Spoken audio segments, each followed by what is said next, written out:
Okay, everyone, you all know that I like to ask a lot of questions. So I'm going to ask some questions. I'm going to try to make them as easy as possible. So, how many of you, by show of hands, have ever been called the wrong name before? Been called a sibling's name, been called a name that's not even close to your name, been called by a friend's name. My guidance counselor, all 3 years of middle school, called me Paul. Right? I didn't even have a friend named Paul, she just called me Paul all 3 years. One time I called my dad and left a voicemail for him and said, "Hey Dad, it's me, when you get a chance, call me back." Did he call me back? No, he called my brother.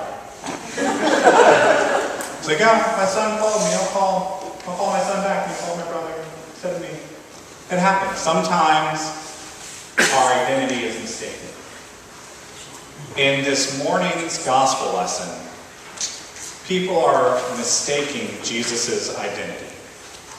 So he asked his disciple, "Well, who do people say that I am?" There are some people who are saying, like, "Oh, well, Jesus is doing some good things. Maybe he's John the Baptist, come back. Or maybe he's Elijah, or maybe he's a prophet that's come." That's not really who Jesus was. That wasn't his identity. So Jesus says, "Okay, well, you 12 guys, you've been following me for a while. You have a better idea. Who do you say that I am?" And Peter, who sometimes is just the smartest guy and answers the question with the right answer, said, "You're the Messiah." And that was exactly right. That's what Jesus was looking for. And then Jesus said, "Okay, well, here's what it means for me to be the Messiah." And then Peter went from the guy who answered the question right to the guy who gets the question completely wrong. So, if you get any of my questions wrong, don't worry, you're in good company. Peter messed up all the time. You're fine. So Jesus starts saying, well, what it means for me to be who I am means that I'm going to go through great suffering. I'm going to be rejected by some people, and I'm going to be put to death. But on the third day, I'm going to rise again. And Peter wasn't happy with that. Peter said, "Hey, Jesus, come over here. We need to have a little chat. You can't go around telling people you're going to die. It's going to freak people out. You need to stop it. You need to put a cork in that. You're not dying. You're the Messiah. Messiahs don't die. They prevent everyone else from dying, and they save us and deliver us from the hand of the Romans. That's what you're supposed to do."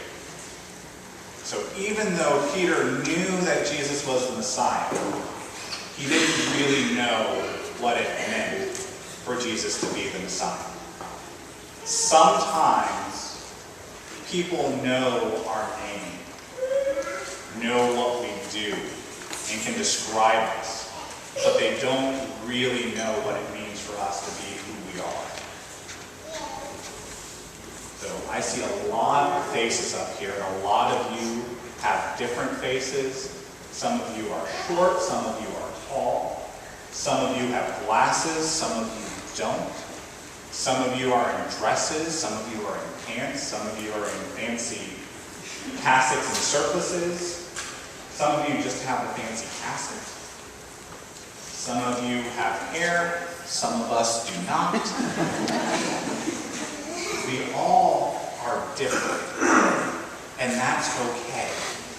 Because our identity does not mean we have to be alike. Yeah, I'm the only one who's missing hair. That's right. It's just me.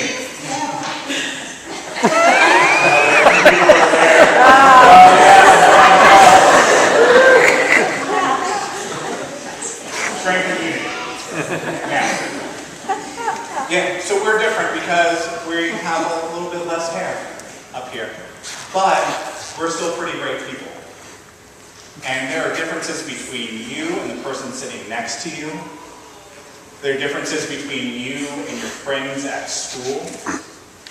There are differences between you and your siblings and your parents. And those differences are great. Those differences are wonderful. Because having an identity means that you are unique.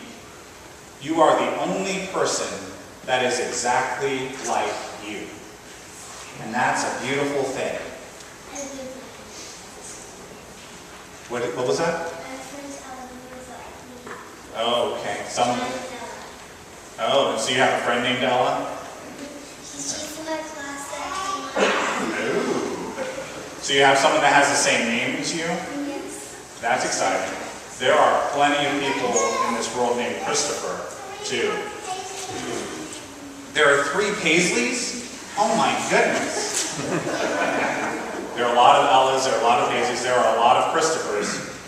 But I can tell you that all the Christophers are not like me. I can share with you another story of a time I got confused with someone whose name happened to be Christopher. It was Christopher Robinson. And I'm Christopher Richardson. And we went to seminary together, and they confused us all the time. I would get mailment for him, he would get mailment for me. One time one of the teachers came up and said, "Christopher, good morning, how's your tooth doing?" That is a very weird question to answer. How's your tooth doing? Well, it turns out this other Christopher had just had a root canal, but she thought it was me. And so here was this guy who had a root canal. I didn't have a root canal, and she was asking me about it. What I'm trying to get at here is sometimes people are going to project onto you. They're going to tell you what you need to be and what you need to do. And some of those people are going to have the best of intentions. They're going to say you need to clean your room, and you need to clean your room. It's just a fact of life. It sucks, but you got to do it. You got to do chores. I know. I don't want to do chores. I argue with my wife all the time. Like, I don't want to wash dishes tonight. I don't want to do chores either. I'm right there with you. But we got to do chores.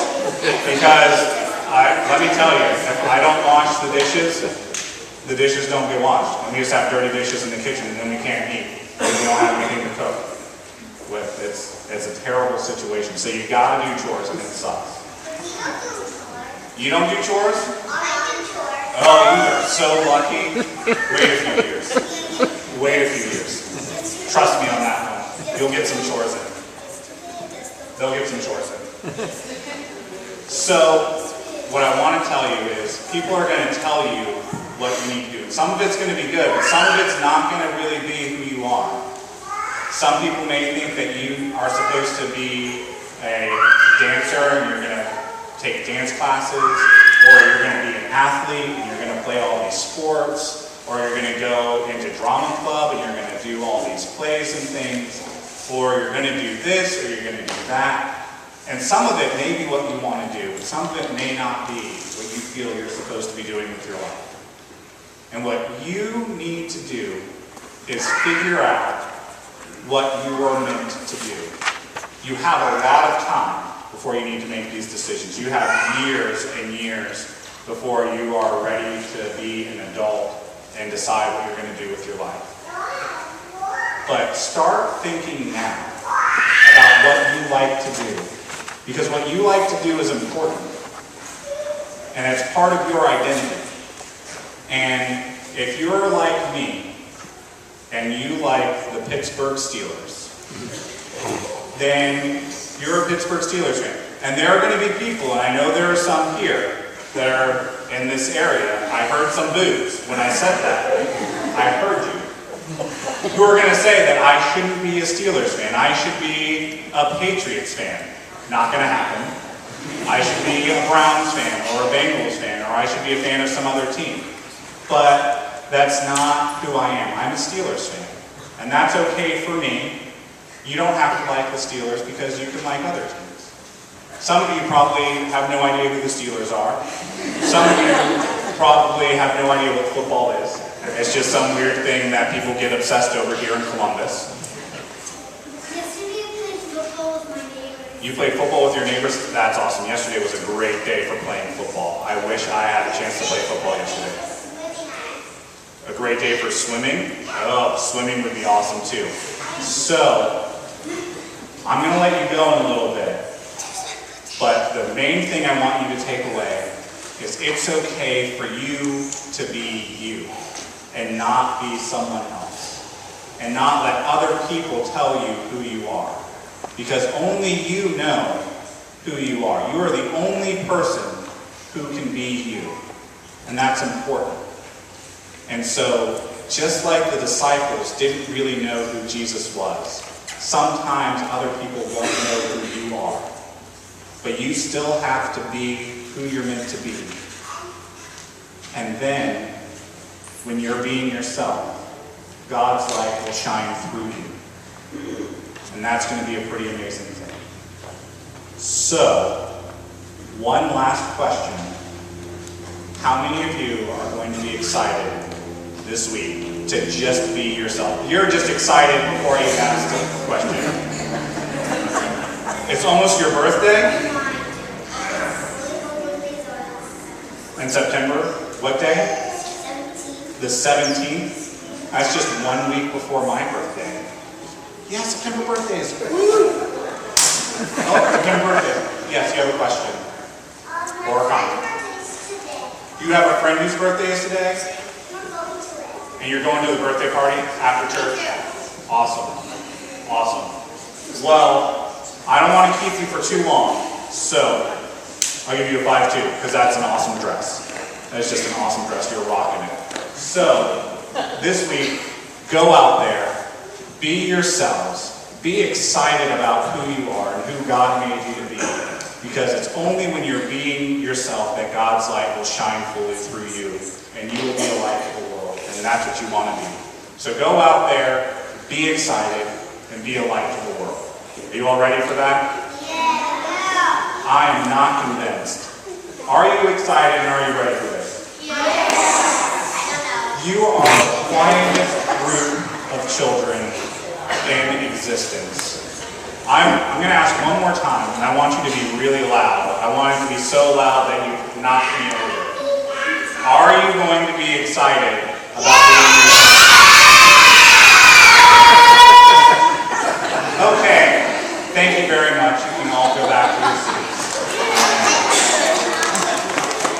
You were very close. Very close. Almost half. Just have your name, please, sir? Right, hold on a second. Ready? Yes. My name is Derek.